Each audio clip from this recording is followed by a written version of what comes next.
जय हिंद साथियों, स्वागत है आपका अपना चैनल जीत आपकी में। तो आज हम बात करने जा रहे हैं पोषण पर। ठीक है, आज हम बात कर रहे हैं पोषण पर। हालांकि अगला वीडियो में हम लोग जप पर क्रम का जो वीडियो है दे दिए हैं। आप उसको अच्छी तरह से देख लीजिएगा ताकि जो है कि आपको पोषण जो है समझ में आ जाए। तो आज हम बात कर रहे हैं क्या चीज पर? पोषण पर। चलिए, तो सबसे पहले जानते हैं पोषण। तो पोषण हम लोग जान रहे हैं कि इस संसार में जितने सारे जीव हैं सब जो है कि अपना जीवन को जो है अच्छे ढंग से जीना चाहता है, अपना जीवन को सुचारू रूप से चलाना चाहता है।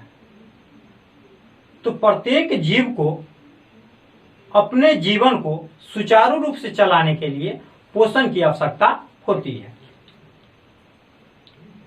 पोषण से क्या होता है कि हमारे शरीर में जो ऊतकें होते हैं, इन तमाम ऊतकों का क्या होता है कि मरम्मत होता है। क्योंकि ऊतक जो है कि टूट फूट होते रहता है, इनकी क्षति होती रहती है। तो इन सभी की मरम्मत के लिए जो है कि क्या चीज की? पोषण की आवश्यकता होती है। जीव द्रव्य के निर्माण के लिए पोषण की आवश्यकता होती है। हमारे शरीर में कई सारे उपापचयी क्रियाएं होती है। इन सभी क्रियाओं को सुचारू रूप से चलाने के लिए भी जो है पोषण की आवश्यकता होती है। हम लोग को ऊर्जा की प्राप्ति के लिए पोषण की आवश्यकता होती है। अगर इसी को हम परिभाषा के रूप में समझे तो पोषण वह विधि है जिससे जीव पोषक पदार्थों से पोषक तत्वों को ग्रहण कर ऊर्जा के रूप में उपयोग करते हैं। तो इसको हम लोग क्या कहेंगे? पोषण कहेंगे। तो पोषण को आप लोग भली भांति समझ गए। अब हम बात कर रहे हैं आप लोग को पोषण की विधि की। तो पोषण की मुख्यतः दो विधियां होती है। पोषण की मुख्यतः कितने विधि होती है? दो विधि। आपको किसी भी एग्जाम में पूछा जा सकता है कि पोषण की मुख्यतः कितने विधि होती है? तो दो होती है। ये दो विधि कौन कौन है इसको हम लोग जो है कि डायग्राम के माध्यम से समझते हैं।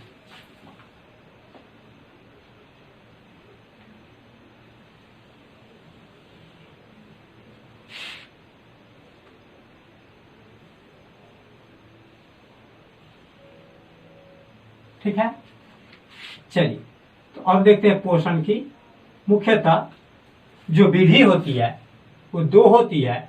और ये कौन कौन होती है इसको हम लोग देखते हैं। तो सबसे पहले आता है आपका स्वपोषण। स्वपोषण,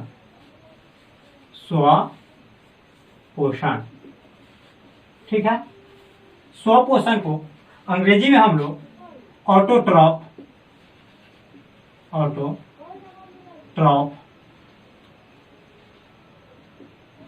ऑटोट्रॉफिक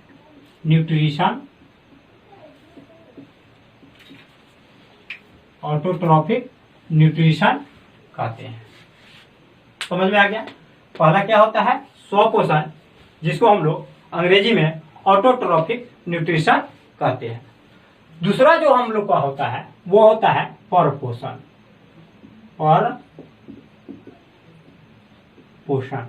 ठीक है, परपोषण को हम लोग अंग्रेजी में जो है हेटेरोट्रॉफिक न्यूट्रिशन बोलते हैं।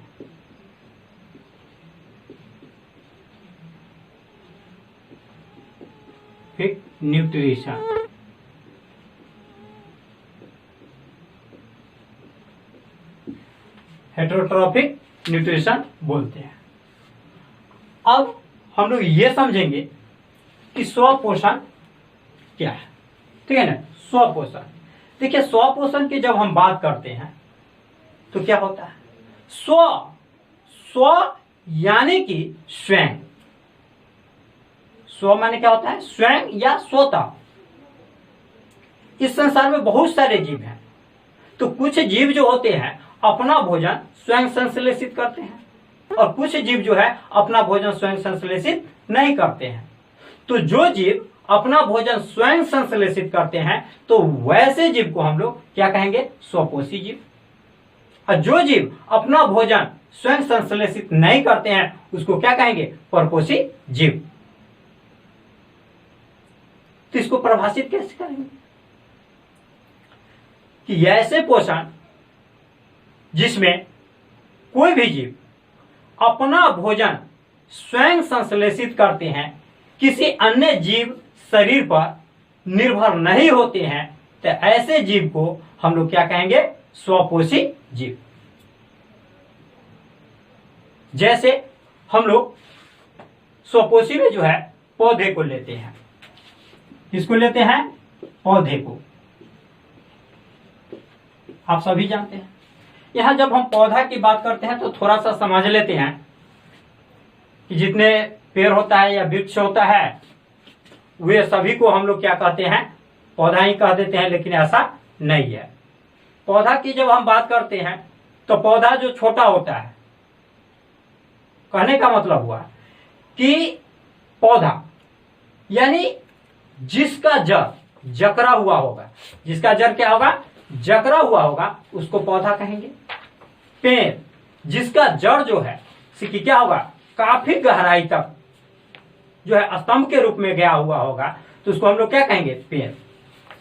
तो पेड़ और पौधा दोनों में जो है पत्तियां होती है, और ये पत्तियां हरा होती है। तो ये क्या करते हैं कि अपना भोजन स्वयं संश्लेषित करते हैं। पेड़ हो या पौधा हो, यह जो है कि अपना भोजन क्या करते हैं? स्वयं संश्लेषित करते हैं।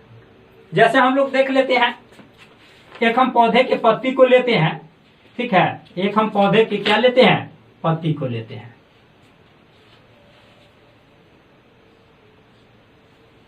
ये पौधे को पत्ती को लिए हम,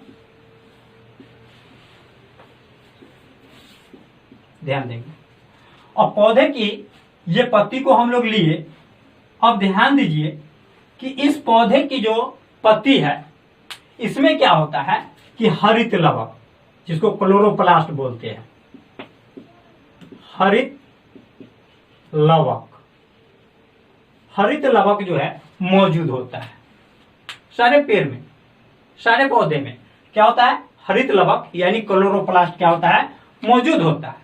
और इस क्लोरोप्लास्ट में जो है हरा रंग का वर्णक होता है, जिसको हम लोग पर्णहरित या क्लोरोफिल कहते हैं। तो इस क्लोरोफिल की उपस्थिति भी होती है इसमें। दूसरी बात क्या होता है कि ये पौधा जो है कि मान लीजिए ये सूर्य है, ये क्या है? सूर्य है, ठीक। अब सूर्य से क्या निकलता है भाई? तो प्रकाश निकलता है, आप सभी जानते हैं। तो सूर्य से क्या करता है? यह प्रकाश को भी प्राप्त करता है। किसको? प्रकाश को प्राप्त करता है। उसके बाद क्या होता है? मान लीजिए यहाँ पर जमीन है, ठीक है ना, तो ये क्या करता है? जमीन से जो है कि ये जल को प्राप्त करता है। क्या चीज को? जमीन से क्या होता है? जल, और प्लस में खनिज लवण ले लीजिए, खनिज लवण, ठीक है ना। इसको कहां से मिलता है? जमीन से मिलता है।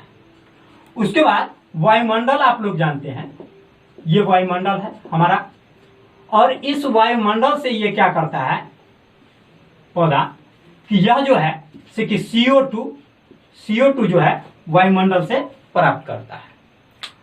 अब इसको जमीन से मिल गया क्या? जल और खनिज लवण। वायुमंडल से क्या मिल गया? CO2, और इसमें मौजूद क्या है? हरित लवक यानी क्लोरोप्लास्ट। और सूर्य की प्रकाश की उपस्थिति में क्या करता है? यह अपना भोजन स्वयं संश्लेषित करता है। अब ये जो इसका भोजन निर्माण की प्रक्रिया जो होता है, इसको हम प्रकाश संश्लेषण कहते हैं। प्रकाश संश्लेषण के बारे में हम हालांकि अगले अध्याय में पढ़ेंगे, अगले चैप्टर, अगला जो टॉपिक होगा उसमें। तो अगर हम बात करें तो आप देख लिए कि एक पौधा को भोजन बनाने के लिए किन किन सामग्री की आवश्यकता होती है। और ये सामग्री की उपस्थिति में क्या होता है कि पौधा जो है कि अपना भोजन स्वयं संश्लेषित करता है। यह जो है कि हम लोग और आप लोग पर निर्भर नहीं रहता है। ये क्या किया कि अपना भोजन जो है कि स्वयं संश्लेषित किया। तो इस प्रकार के जितने पेड़ और पौधे होते हैं वो क्या होते हैं, स्वपोषी होते हैं। ठीक है, तो इसको आप लोग समझ गए होंगे। चलिए, तो ये स्वपोषण हुआ। क्या हुआ, स्वपोषण। जब कोई भी जीव अपना भोजन जो है स्वयं निर्माण करता है तो वो क्या होता है, स्वपोषी होता है। ठीक है ना, क्या होता है, स्वपोषी होता है। तो इसको हम लोग अच्छी तरह से समझ गए। दूसरा हम लोग देख लेते हैं परपोषण को। परपोषण, तो वैसे जीव जो अपना भोजन स्वयं संश्लेषित नहीं करते हैं, किसी अन्य जीव शरीर पर अपना पोषण के लिए अर्थात भोजन के लिए निर्भर होते हैं, तो ऐसे जीव को हम लोग क्या कहते हैं, परपोषी जीव कहते हैं। ठीक है ना, ऐसे जीव को हम लोग क्या कहेंगे, परपोषी जीव कहेंगे। तो इसमें परपोषण है, पर माने होता है दूसरा, यानी कोई भी जीव जब दूसरे जीव शरीर पर पोषण के लिए निर्भर होता है तो क्या होता है, परपोषण होता है नहीं। तो परपोषण को भी हम लोग जान गए कि परपोषण क्या होता है। ठीक है, अब हम लोग देख लेते हैं कि परपोषण जो होता है, परपोषण, इसके भी जो है कि 3 विधि होते हैं। तो ये 3 विधि कौन कौन से होते हैं इसको हम लोग देखते हैं। तो परपोषण के 3 विधि होते हैं। ये 3 कौन कौन से हैं इसको भी आप लोग अच्छी तरह से समझ लें। ठीक है,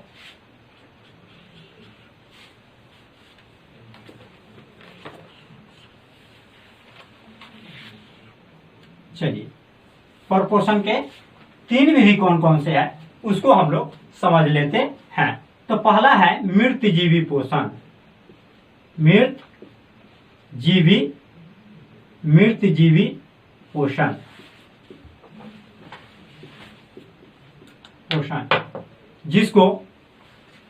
जिसको हम लोग अंग्रेजी में क्या बोलते हैं, सेप्रोफाइटिक।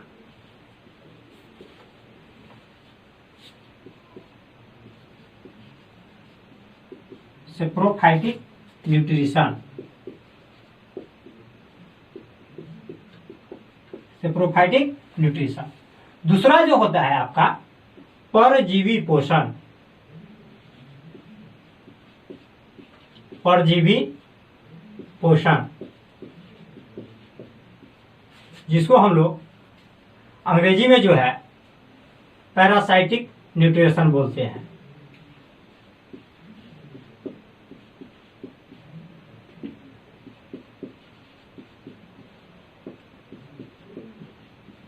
Parasitic nutrition. और तीसरा जो हमारा होता है, तीसरा ये जो होता है आपका प्राणी संपोषण।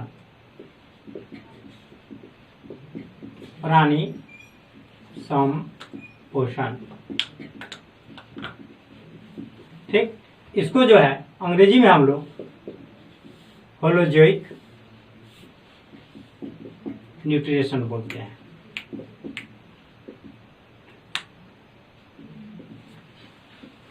होलोजोइक न्यूट्रिशन बोलते हैं। तो आप लोग देख लिए कि पोषण जो है किसी भी जीव शरीर के लिए काफी महत्वपूर्ण होता है। कोई भी जीव अपने जीवन को सुचारू रूप से चलाने के लिए जो है क्या करता है, पोषण करता है। पोषण के मुख्यतः 2 विधि होती है। पहला है स्वपोषण और दूसरा है परपोषण।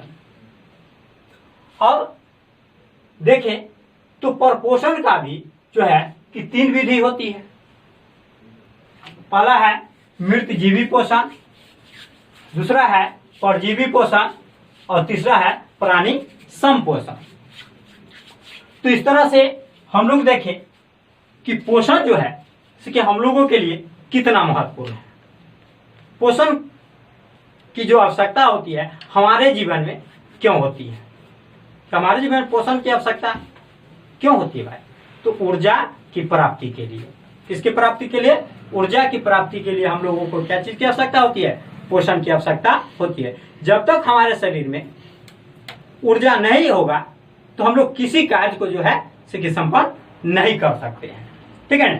तो हम आप लोग को बता दें कि हम लोग आज जाने स्वपोषण, परपोषण और पोषण के बारे में। अब पोषण के प्रकार को हम लोग समझ गए हैं। अब जो है कि परपोषण का जो प्रकार है, ठीक है ना, इसको जो है कि हम लोग अगले वीडियो में जो है समझेंगे। इस तरह से हम आपको ये बताना चाहते हैं कि आपको अगर हमारा वीडियो अच्छा लगा है तो आप क्या करें कि हमारे वीडियो को लाइक करें, शेयर करें और यानी जो है कि सब्सक्राइब भी कर लीजिए, ताकि आपको जो है अगला वीडियो जो है मिलता रहेगा। ठीक है ना? तो प्लीज आप लोग इस पर विशेष रूप से ध्यान दीजिए। जहां तक संभव होगा हम आप लोग को जो है कि आगे वीडियो उपलब्ध कराते रहेंगे। दूसरी बात ये भी जान लीजिए कि आपको ये जो है कि परपोषण का जो है प्रकार, ये अगला वीडियो में हम देने जा रहे हैं। और जस्ट हम आप लोग को जो है इतिहास में जो है कि आपको क्या कर रहे हैं कि हाँ, चेम्सफोर्ड घोषणा जो है, ठीक है ना, मॉन्टेग्यू चेम्सफोर्ड घोषणा, इसको बताएंगे। उसके बाद जो है कि आपको 1919 का अधिनियम जो है बताएंगे और द्वैध शासन। ठीक है ना? और ये काफी महत्वपूर्ण होने जा रहा है, इसलिए आप हमारे वीडियो पर बने रहिए। हम आपको जो है कि तमाम जो आपका टॉपिक है उसको जो है कि हम उपलब्ध कराएंगे। और हमारे वीडियो को लाइक, शेयर, कमेंट करते रहिए और आप सब्सक्राइब भी कर लीजिए। धन्यवाद।